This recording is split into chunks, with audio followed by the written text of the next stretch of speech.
Hello, everyone. Welcome to Learn English. Hello, everyone. I'm Amelia, and I'm so happy you're here with us today. It's a beautiful day to start something new and improve your speaking skills. Hey, everyone. I'm James, and it's great to spend this time with you. How are you feeling today? I hope you're ready to learn and speak. I'm feeling really energized today, Amelia. There's just something about helping people find their voice that is so rewarding. I completely agree, James. You know, I was just thinking about my first time introducing myself in English. I was in a small coffee shop in London, and I was so nervous. My voice was shaking, and I forgot simple words. I think I actually told the barista I was a book instead of saying I liked books. Maybe you feel the same sometimes. Oh, yes, I remember that feeling too. You want to say something, but your mind goes blank. It's like the words are stuck behind a door and you lost the key. Don't worry, we've all been there.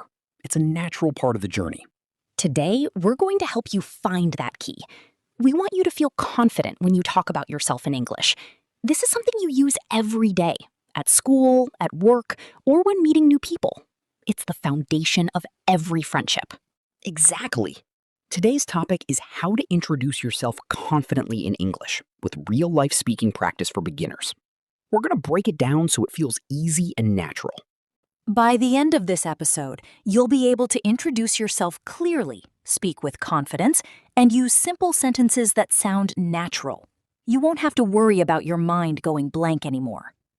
And we want to hear from you. Tell us in the comments, where do you usually introduce yourself? Is it in school, online, or at work? Knowing your situations helps us give better tips. Also, don't forget to like this video and subscribe to Simple English Talks so you don't miss our future lessons. We have so much more planned for you. All right, let's get started and learn how to introduce yourself step by step. Let's begin with the basic concept of introducing yourself. When you introduce yourself, you use simple sentences. It doesn't have to be complicated. The structure is very easy. It's just subject plus verb plus information. Exactly, Amelia. Think of it like building blocks. The subject is I, the verb is am, and the information is your name or your job. For example, you can say, I am Ollie. I am a student. I live in Lahore. These are simple and clear sentences that everyone can understand. Yes, and to sound even more natural, you can use contractions. This is something native speakers do all the time. Instead of I am, you can say I'm. It's shorter and sounds much smoother. So you say, I'm Ollie. I'm a student. Let me give you a few more examples using that I'm contraction. I'm 20 years old. I work in a bank. I like English. These are all great for basic introductions. They tell the listener who you are, what you do, and where you're from. Now let me ask you something, James. When you meet someone new at a professional event, what do you usually say first? Good question. Even in professional settings, I like to keep it friendly. I usually say, Hi, I'm James. Nice to meet you. It's simple, friendly, and polite. It breaks the ice immediately. That's perfect. If you want to be a bit more formal, you can also say, Hello, my name is. Both are correct. So listeners, you have two great options to start. I'm or my name is. Now it's your turn at home. I want you to actually say your name out loud in English right now. Don't be shy. Use the structure I'm followed by your name. Go ahead. Great. Now let's add one more sentence to that. Tell us your job or what you study. For example, I'm Ahmed. I'm a teacher. James, let's give them a few more to repeat. Let's practice together. I'll say a sentence and you repeat it out loud. Ready? I'm a student. Your turn. Good. Now try this one. I live in Karachi. Your turn. Excellent. Now let's talk about negative forms. Sometimes you want to say what you are not to clear up confusion. For example, I'm not a teacher. I'm not from the UK. The word not just slides right in after the verb. Yes, that's a very important point. You can say, I'm not working right now. Or if you've been practicing a lot, you might say, I'm not a beginner anymore. It helps you give more specific information about your life. Here's a little challenge for our listeners. Can you make a negative sentence about yourself? Think about your job or the city you live in. For example, I'm not from New York. Try it now. Speak it out loud.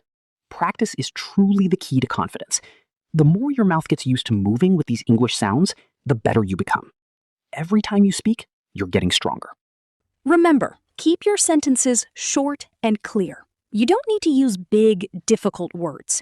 In fact, simple English often sounds more confident than someone trying to use words they don't fully understand. So let's quickly review what we just did. You learned how to say your name, your job, and where you live using that simple I am or I'm structure. We also looked at how to say not to give negative information. Now, let's build on those basics and talk about adding more details to your introduction. This is where your personality really starts to shine. Yes. Once you've given your name and job, the next natural step is to share what you enjoy doing in your free time. This helps people connect with you on a deeper level. Exactly. To do this, we use verbs like, enjoy, or love. For example, you can say, I like reading books. I enjoy playing cricket. Or if you're really passionate, I love learning English. Let's look at how that sounds when we put it all together. Listen to this mini introduction. Hi, I'm James. I'm a teacher. I live in London. I enjoy helping students. It flows much better than just stopping at my name, right? It sounds very natural and friendly, James. Let's try a different scenario. Imagine you meet someone at a casual party. You might want to share more about your lifestyle. Great idea. At a party, I might say, Hi, I'm James. I work in marketing. I like music and traveling. What about you? Notice how I added that last part? That's a key point. Asking, what about you? Or, and you, makes the conversation two-way. It shows you're interested in the other person, which is the secret to being a good communicator. Now, we should also talk about the difference between formal and informal styles. This is something many beginners struggle with. Informal English is for friends and family, while formal English is for interviews or new colleagues. In an interview, you want to focus on your name and your background. You can say, Hello, my name is Sarah. I have a degree in business. I have 2 years of experience in sales. That sounds very professional, Amelia. Notice how Sarah used I have to talk about her education and experience. Now let's look at a different setting. Imagine you're in a classroom on the first day of school. Classrooms are usually a bit more relaxed. You can say, Hi, I'm Ahmed. I'm a student here. I enjoy learning English, and I hope to travel one day. Let's talk about a very important part of every introduction: politeness. No matter the situation, you should almost always say, Nice to meet you, after you finish speaking. It's the golden phrase of English introductions. Yes, and if you want to sound a little more formal, you can say, It's a pleasure to meet you. This works perfectly in an office or a business meeting. When you're speaking in these situations, your tone is your secret weapon. You don't want to speak too fast because you're nervous, and you don't want to speak too slow. Try to find a steady, friendly rhythm. Let's do a mini practice right now. I'll start an introduction, and then James will follow. Listen to our speed. Hi, I'm Amelia. I'm a podcast host, and I love meeting new people. Your turn, James. Hi, I'm James. I'm a teacher, and I enjoy making English easy for everyone. See how simple and clear that was? We didn't rush, and we stayed friendly. Now it's your turn. I want you to imagine you are meeting a new neighbor. Say your name and one detail about your life out loud right now. Don't worry about being perfect, just focus on being heard. Don't be shy. If you're alone, speak to the wall. If you're with a friend, speak to them. This is your time to move from learning English to using English. Remember what we always say. Confidence comes with practice, not perfection. Even if you make a small mistake, if you say it with a smile and a clear voice, people will understand you. So keep speaking every day, even for a few minutes while you're getting ready in the morning. Practice your interview voice and your party voice. In this section, we focused on using your English in the real world, from job interviews to classrooms. We also talked about the importance of politeness and finding the right tone. And now you're ready to take these introductions out into the world. But before you do, we need to talk about some traps that many students fall into. Now let's talk about common mistakes. Don't worry, everyone makes mistakes. In fact, making mistakes is a sign that you are actually trying and learning. That's so true, Amelia. Even we made plenty of mistakes when we were first learning new languages. It's part of the process. But if you know what to look for, you can fix them faster. The first very common mistake is saying myself Ali. We hear this a lot, especially in formal introductions. However, in English, this is actually incorrect. Right. The correct way to say it is I'm Ali, or my name is Ali. Myself is a reflexive pronoun, and we don't use it to introduce our names. Stick to the simple I am, or my name is, and you'll sound much more natural. The second mistake is using very long, complicated sentences. Beginners often try to translate a long thought from their own language directly into English. This usually leads to confusion. Keep it simple. Short sentences are actually better. They make you sound more confident and give the listener time to understand you. Instead of one long breath, take 3 short ones. A third mistake we see is forgetting the verb am. For example, saying I Ollie instead of I am Ollie. In English, the sentence always needs that engine, the verb, to move forward. Always remember to say I am or the contraction I'm. And while we're talking about the verb to be, the fourth mistake is speaking too fast. When people get nervous, they speed up and the words I am a student turn into a single blurry sound. Speak slowly and clearly. It's okay to have tiny pauses between your words. It actually makes you sound more professional. Here's a funny example I heard once. Someone wanted to say they arrived yesterday, but they said, I am coming from yesterday. It sounded like they were a time traveler. That's funny. The correct version would be I came yesterday or I arrived yesterday. It's a great reminder that small word choices change the whole meaning. Let's try a quick correction. If someone says, myself student, how should they fix it? Try saying the correct version out loud right now. You should say, I'm a student. Remember that A before the job. Mistakes are normal, and they aren't embarrassing. They are just steps on the ladder to success. Exactly. Keep practicing and don't let the fear of a small error stop you from speaking. Every time you correct a mistake, your English gets stronger. It's time to put everything we've talked about into action. We're going to play a little game called Choose the Correct Sentence. I love this part. I'll give you 2 options for different situations, and you have to pick the one that sounds more natural and correct based on what we learned today. Ready? Here is the first one. You are meeting a new coworker. Do you say, A, myself Ali. I am working in sales. B, hi, I'm Ali. I work in sales. Think about it for a second. The correct answer is B. Remember, we never use myself to introduce our names. I'm Ali is much better. Great job. Let's try a second one.